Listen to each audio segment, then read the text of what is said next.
Cuttack railway station रे पुराना building काम चलुला बेले छात भुशुड़ी पड़ता और ये छात भुशुड़ा जो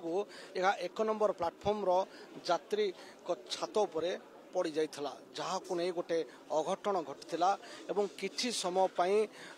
माने लोकों भितर गोटे भय संचार हो जाइला कि हुए तो ये भग्नावशेष तले किछि लोक बोध हुए फसी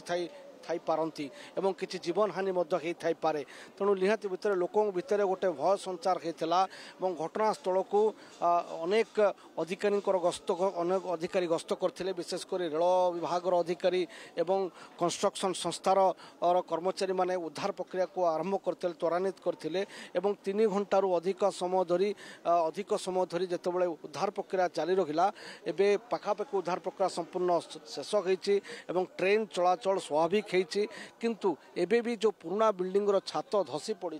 ताकू नहीं कि वर्तमान माने इनक्वारी आरंभ होती रेल विभाग उच्च अधिकारी माने खोलताड़ आरंभ करछंती को परिस्थिति रे एई पुराना बिल्डिंग रो छात भुशुड़ीला एवं छात भुशुड़ीबा बेले पर्याप्त सुरक्षा व्यवस्था निया जाइथिला ना नहीं एवं बैरिकेटिंग व्यवस्था सुदृढ़ भाव में करा जाइथिला ना नहीं ए सब जिनस वर्तमान तदंत परिसर भितर रखी जो संस्था दायित्व नहीं कंस्ट्रक्शन दायित्व नहीं यूआरसी तमिलनाडु जो संस्था से संस्था प्रॉपर बैरिकेटिंग करनथिला सुरक्षा व्यवस्था बोध हुए पर्याप्त व्यवस्था करनथिला जो एत बड़ गोटे अघटनटे घटीगला बोली कहुच्छी तेबे से जहाँ भी हो एबे तो माने यही घटना उपरे गोटे बड़ धरणर उच्चस्तरीय तदंत करने निर्देश माने उच्चस्तरीय तदंत करने विभिन्न महलू दाबी होची देखबार कथा होची यार को प्रकार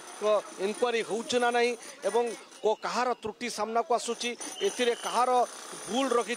केउटी त्रुटि रहीगला जो एत बड़ घटना घटला ता तदंत करागले सामना को आसीबो एबे अधिकारी स्तरीय खोलताड़ आरंभ होईची जांच प्रक्रिया आरंभ होईची एवं